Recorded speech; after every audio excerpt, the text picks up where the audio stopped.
Selamat sore saudara-saudara sekalian.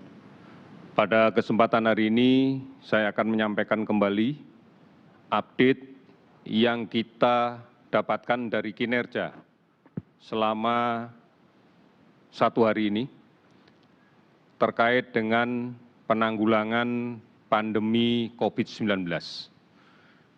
Kali ini kami akan menyampaikan beberapa hal. Yang pertama,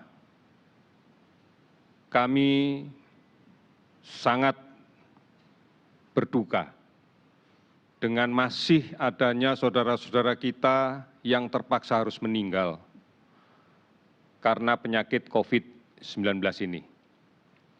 Kita mencatat jumlahnya sudah merata hampir di semua provinsi ada, dan kita juga akan meyakini bahwa ini masih akan terus terjadi. Ini akan mengakibatkan berbagai macam dampak, baik pada keluarga yang ditinggalkan atau kepada kita semuanya. Oleh karena itu, ini keprihatinan yang sangat mendalam bagi negara, dan kita tidak mungkin lagi untuk kemudian berdiam diri, tidak melanjutkan pekerjaan yang besar ini, tidak semakin merapatkan barisan untuk bergotong royong menyelesaikan masalah ini. Presiden beberapa saat yang lalu sudah menetapkan bahwa pandemi COVID-19 ini adalah satu bencana non-alam yang berskala nasional, sehingga kita hari ini harus menyikapi keputusan Presiden nomor 12 tahun 2020 yang menetapkan sebagai bencana non-alam terkait dengan penyebaran coronavirus disease COVID-19 ini. Inilah yang kemudian kita yakini betapa pentingnya bagi kita semua untuk berprihatin, untuk menanggapinya secara serius, untuk bergotong royong bersama-sama merespon dan menanggulangi COVID-19. Status ini juga memberikan pintu bagi kerjasama internasional, bagi bantuan-bantuan kemanusiaan yang tentunya kita akan mengacu pada peraturan perundang-undangan yang kita miliki.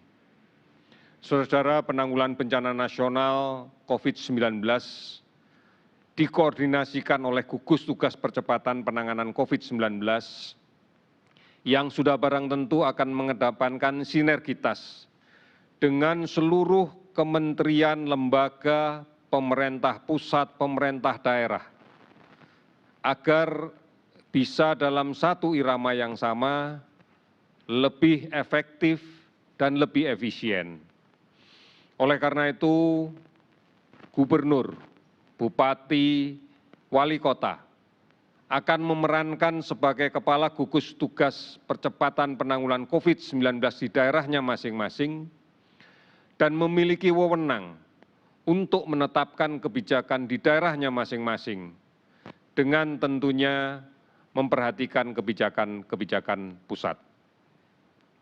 Salah satu yang sudah kita ketahui dalam beberapa hari terakhir, yaitu penetapan pembatasan sosial berskala besar yang mulai kini diberlakukan di Pekanbaru sebagai epicentrum yang secara epidemiologis ini menjadi sumber untuk Provinsi Riau dan sekitarnya. Kemudian juga di DKI Jakarta dengan daerah penyangganya, Kota Bogor, Kabupaten Bogor, Depok, Kota Tangerang, Kabupaten Tangerang, Kota Tangerang Selatan, Kota Bekasi, dan Kabupaten Bekasi. Oleh karena itu, mari kita patuhi ini. Kita patuhi bersama-sama. Kita saling mengingatkan semua saudara-saudara kita untuk mematuhinya secara bersama-sama. Terima kasih atas kepatuhan dan disiplin yang telah saudara-saudara sekalian jalankan di dalam kaitan untuk bagaimana kita mengendalikan pergerakan sosial yang membatasi dan mengurangi kemungkinan terjadinya sebaran penyakit COVID-19 ini. kita akan bersatu padu mulai dari pemerintah pusat sampai pemerintah daerah, sampai ke desa-desa, sampai ke RT RW, dan sampai ke kehidupan keluarga masing-masing. Oleh karena itu, mari di dalam rangka untuk menyikapi secara benar, menyikapi secara baik, tanpa memunculkan kepanikan, maka ikuti terus informasi yang diberikan oleh pemerintah, baik dalam portal resmi covid19.go.id, hotline 119, WhatsApp COVID-19, Halo Kemkes di 1500567, maupun di banyak aplikasi online lainnya, serta tayangan layanan telemedicine yang lainnya. Mari kita sama-sama dewasa untuk tidak kemudian dengan mudah percaya pada berita-berita yang tidak dipertanggungjawabkan. Progres kebijakan yang telah dilaksanakan sampai dengan 13 April, sampai dengan 14 April hari ini, sudah lebih dari 30.000 sampel yang telah kita periksa. Oleh karena itu, mari kita sama-sama terus untuk memerangi COVID-19 ini. PSBB sudah diterapkan di 10 kabupaten kota, DKI Jakarta, Kota Bogor, Kabupaten Bogor, Kota Depok, Kota Bekasi, Kabupaten Bekasi, Kota Tangerang, Kota Tangerang, Kabupaten Tangerang, Kota Tangerang Selatan, dan Kota Pekanbaru. Semua ini dilakukan semata-mata adalah untuk memutus kemungkinan terjadinya penularan dari orang yang satu ke orang yang lain dengan membatasi aktivitasnya. Ini adalah bentuk penguatan dari kebijakan sebelumnya untuk tetap tinggal di rumah, menjaga jarak fisik dalam berkomunikasi, dan kemudian menggunakan masker manakala harus keluar dari rumah. Terima kasih kepada seluruh masyarakat Indonesia yang sampai dengan saat ini telah bersama-sama dengan seluruh saudara-saudara kita di seluruh dunia untuk kemudian menunjukkan kepedulian di dalam penanganan ini.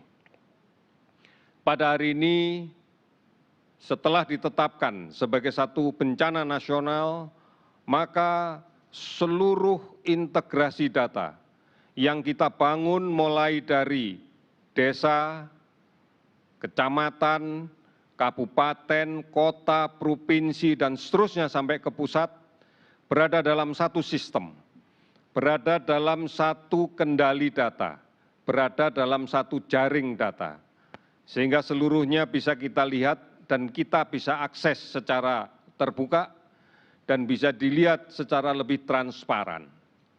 Pada hari ini untuk pengujian antigen berbasis real-time PCR, kita laksanakan di lebih dari 32 laboratorium.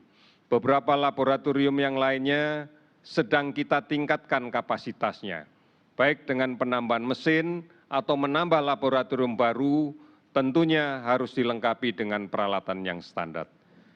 33.678 spesimen yang sudah kita periksa. Ada 31.628 orang dan hasil positif 4.839 orang, hasil negatif adalah 26.789 orang. Sementara kelompok saudara-saudara kita yang termasuk dalam kategori orang dalam pemantauan sampai saat ini sudah tercatat 139.137 orang. Inilah yang kemudian menjadi perhatian besar kita karena tidak menutup kemungkinan dari saudara-saudara kita yang masuk dalam pemantauan dengan kondisi yang tidak sakit, dengan kondisi yang sakit ringan sehingga bisa dirasakan seakan-akan tidak sakit, berpotensi menjadi sumber penularan apabila tidak segera dirawat dengan baik, apabila tidak segera melaksanakan isolasi diri, karantina diri dengan cara yang sebaik-baiknya. Pasien dalam pengawasan sampai dengan saat ini ada 10.482 orang. Sudah terkonfirmasi positif COVID-19 melalui pemeriksaan PCR real time sebanyak 4.838 orang. Sementara kita bersyukur cukup banyak pasien yang sudah sembuh. Sudah ada 426 orang sampai dengan hari ini akumulasinya yang dinyatakan sembuh. Ini yang kemudian kita prihatinkan, masih saja ada saudara kita yang terpaksa meninggal, 459 orang. Data yang kita kaji lebih dalam, ternyata banyak faktor-faktor penyakit komorbid yang menjadi dasar meninggalnya kasus-kasus ini. Di antaranya kita melihat bahwa faktor penyakit hipertensi, penyakit sesak nafas karena ada kelainan pada paru-paru, bisa disebabkan karena asma, bisa disebabkan karena TBC, ini juga menjadi penyebab meninggalnya kasus-kasus COVID-19. Termasuk diantaranya adalah diabetes. Oleh karena itu, bersama-sama kita harus menyadari bahwa masih banyak ancaman penyakit yang berada di wilayah kita, berada di tengah-tengah masyarakat kita, yang bisa menjadi faktor komorbid, pemberat, sehingga menambah jumlah kasus kematian. Kita harus mewaspadai betul di dalam konteks musim pancaroba saat ini, penyakit demam berdarah ini akan seringkali akan menjadi sangat buruk manakala disertai dengan COVID-19. Penyakit TBC yang cukup banyak berada di Indonesia, ini juga menjadi kontribusi yang cukup besar di dalam kaitan dengan penyebab kematian manakala kemudian disertai infeksi COVID-19. Saudara-saudara, oleh karena itu pada hari ini akan saya sampaikan update data. Ada penambahan kasus baru sebanyak 282 sehingga total menjadi 4.839. Ada kasus sembuh 46 orang. Kalau kita lihat distribusi terbesar, DKI sudah sembuh 163 orang, kemudian di Jawa Tengah, di Jawa Timur 76 orang sembuh, kemudian di Jawa Barat ada 23 pasien sembuh, kemudian Sulawesi Selatan 33 pasien sembuh, demikian juga di beberapa provinsi yang lain. Angka kematian bertambah dengan 60 orang pada hari ini sehingga totalnya menjadi 459. Saudara-saudara, yang seperti yang kita ketahui bersama, ini gambaran bahwa penularan di luar masih terjadi. Penularan di tengah-tengah masyarakat masih terjadi. Ada dua faktor besar yang harus kita perhatikan. Yang pertama, masih ada kasus positif tanpa gejala, tanpa keluhan, yang masih berada di tengah-tengah masyarakat. Ini menjadi sumber penularan.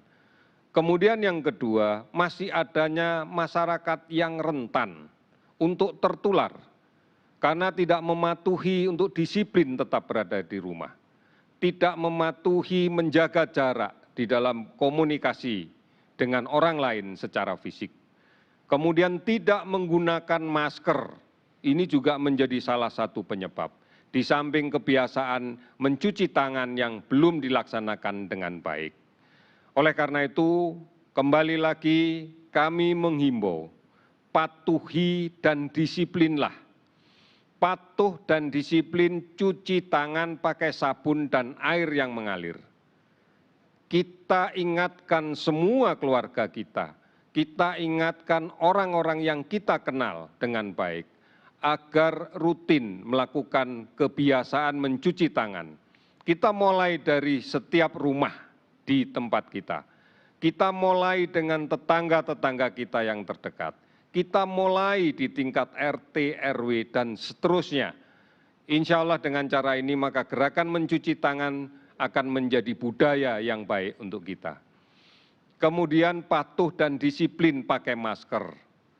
Masker kain bisa dibuat sendiri, bisa dilakukan dengan memberdayakan usaha kecil, usaha rumah tangga. Ini menjadi peluang untuk kita semuanya. Kemudian patuhi dan disiplin menjaga jarak aman. Setidak-tidaknya 2 meter dengan orang yang lain. Patuhi untuk disiplin tetap berada di rumah. Semuanya sudah ada di rumah. Lakukan hal penting manakala berada di rumah. Kita sekarang menghadapi musim pancaroba, ancaman demam berdarah masih akan meningkat. Oleh karena itu, berada di rumah dan berantas sarang nyamuk. Bersihkan rumah kita. Jangan sampai ada sarang nyamuk yang berada di sekitar rumah kita.